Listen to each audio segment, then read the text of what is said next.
When I came to Bangkok, the first thing that I realized, or my first impression, was how friendly everyone was, especially the people at Samprasang that came to welcome us. They were so welcoming and so inviting, and it just made us more excited to be here.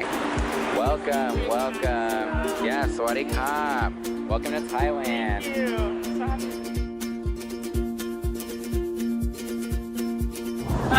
Image I had of Bangkok in my head before I came was kind of more like villagey and not as advanced. But Bangkok is like, imagine Houston and then times 1,000, like 1,000 more buildings and 1,000 more people.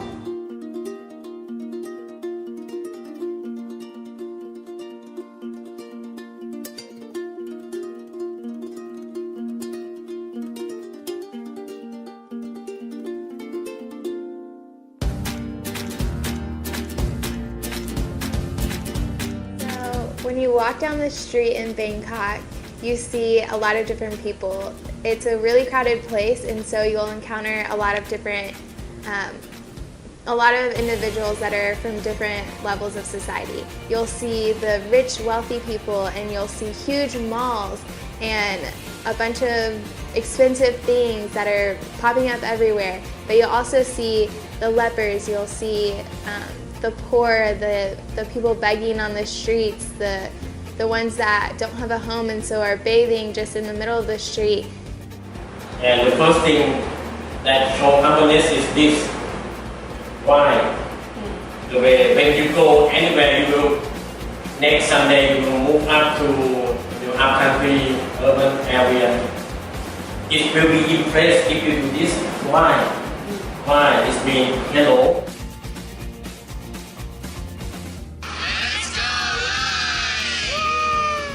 The second week that we were here, we had an opportunity to go on a service learning trip with the Suwon Dusit girls that are nursing students here in Bangkok.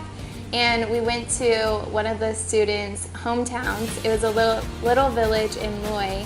And we just provided basic medical care, set up a clinic for the people, and got to know them.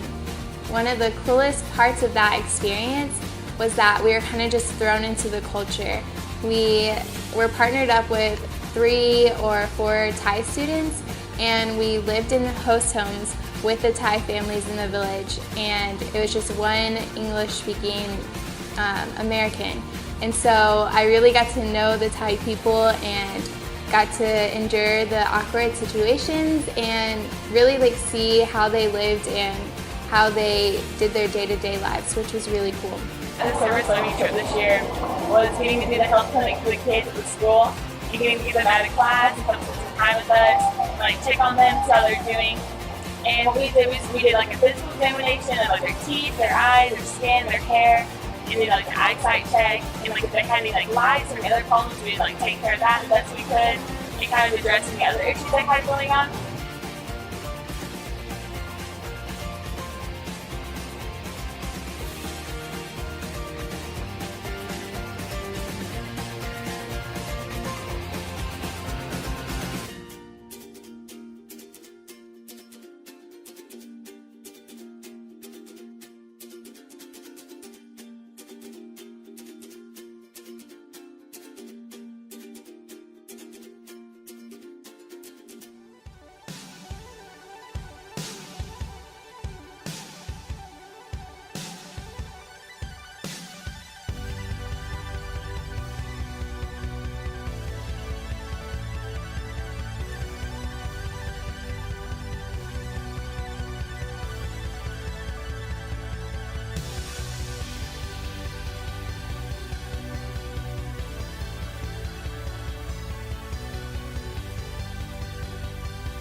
It's serious, and we as Christians are called to know what we should know, and to practice that and to act that out. During this trip, I saw God in the way that the community was just like coming together, how they wanted to help each other, and how they have this desire for a community. And I think that's something that God puts in our hearts, is a desire for a community.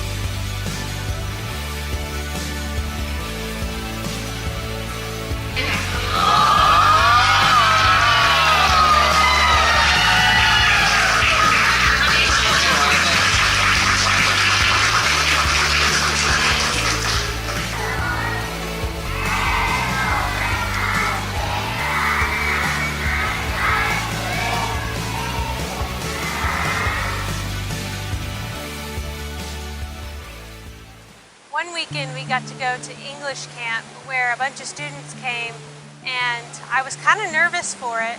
I don't speak Thai and I've never taught English before. But once I got there, all my stress and worry just vanished. The students there were eager to learn, and it made it so much easier to talk to. On the last day, I would say it was definitely my favorite. We got together and had a food for thought, which was just a little lesson over the gospel. And these students got to hear about Jesus for maybe the first time. And it was just a little seed that got planted that day. And I know it will continue to grow. One morning, Gary took us for a prayer walk. It was one of my favorite parts of this whole trip. Was we met at the church and we just said a prayer over what we were about to do, and we headed out and we started walking down the soy, and then we went back kind of through some little alleys and came out on the train tracks and walked down the train track. And we actually came right down these tracks. We prayed over things we saw, things we thought about, and walking down here, there was just a ton of brokenness. The homes are not what I was expecting, but really the people and the objects around the homes were what I saw the most brokenness in. There were beer bottles, there was trash. One of our trips through here, we met a few kids just playing on the concrete, and we brought little jellies to pass out to the little kids. And they were so excited. They'd run up and put their hands out just wanting more. And I really think it was for the attention. They just liked seeing us. But they came and asked, when could we come back? When are you coming back? And we set a date, and we were like, Sunday, we're gonna be here. And we showed up with some games to play and more jellies, of course. But they just ate it up. We played Duck, Duck, Goose, Red Light, Green Light. This cool little finger game where you try to catch your neighbor's finger, and then if you lose and you get caught, then you have to do a silly dance in the middle, and everyone gets to laugh at you. And it was really fun. Lots of smiles and laughter. And it was really a blessing to just kind of hang out with these kids for even just like an hour, and simply just go down the street and hang out with some kids and be Jesus to them. And how it was cool to see that you can do that and lead a missional life wherever you are, even if it's just right down the street. So I was really blessed by the opportunity to get to work with the refugees here. I had heard some about refugee ministries, but I didn't really know exactly what it entailed. And so coming to Thailand and being in Bangkok, I really got to further know these families. And one of the cool things that I think I can take away from this is that once you get to know the families, it becomes personal to you, and you start to fight for justice even more. You start to be called to it more. So in America, a lot of times I feel like we get stuck on, like, it's Sunday, you wake up, you go to church, and then you go home, and you don't really get to spend a lot of time with like your church members, like the family you're a part of. But here it's like, you wake up, you look forward to like seeing all your friends and seeing your family, and just like knowing that you're a part of something greater than just yourself. And another great thing about the church here is that it's not just focused on like those within the church, and like those that are coming and those that we already know. It's such an outreach, like they pour out their hearts to all of Bangkok and those like around us. And it's like they'd rather take care of everyone else before they thought about themselves. It's like any ministries we have done here, or any like outreach we've done has all been about other people. And like they go to each other's homes and have dinner. They don't care if it's like 2 hours away and you have to take a bus and a taxi and a train. They're gonna go just to spend time with that family. Or like if someone needs help, like someone doesn't even go to the church, just a random person, they would spend all their time that day trying to find the best way to help them.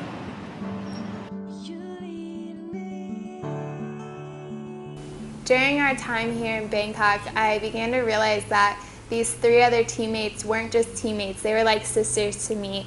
The 4 girls that were here really bonded. We're sisters, I would say. And the missionaries that we worked with, Gary and Michelle, they were actually like our parents.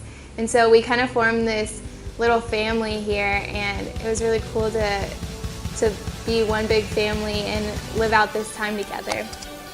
So what I want to take away from this trip is that there's so many people unreached in this world. There's so much that we can do, and even though we don't think we can do very much, like, oh, we can't change their life completely, or oh, we can't feed them every day, like the smallest things that can impact people's lives. And I want to realize myself and always remember that even the smallest thing I do, it matters. It's like smiling at someone or talking to them to change their day, and all you have to do is like, God doesn't expect us to go out and save every single person and like baptize them that day, or make them missionaries that day, or just change lives completely. He expects us to go out and just share His love for others, like share His word to others. And all it is a tiny seed you just plant in their brain, and it makes them interested, and it makes them want to learn more. And we do our part, and God takes care of the rest. What then shall we say in response to these things? If God is for us, who can be against us? He did not even spare His own Son, but offered Him up for us all. How will He not also with Him grant us everything? Who will bring any charge against those whom God has chosen? It is God who justifies. Who then is one who condemns? No one. Christ Jesus, who died, more than that, who was raised to life. He also is at the right hand of God and intercedes for us. Who shall separate us from the love of Christ? Shall trouble or hardship or persecution or famine or nakedness or danger or sword? As it is written, for your sake we face death all day long. We are considered as sheep to be slaughtered. No, in all these things, In all these things, In all these things, In all these things we are more than conquerors through Him who loved us.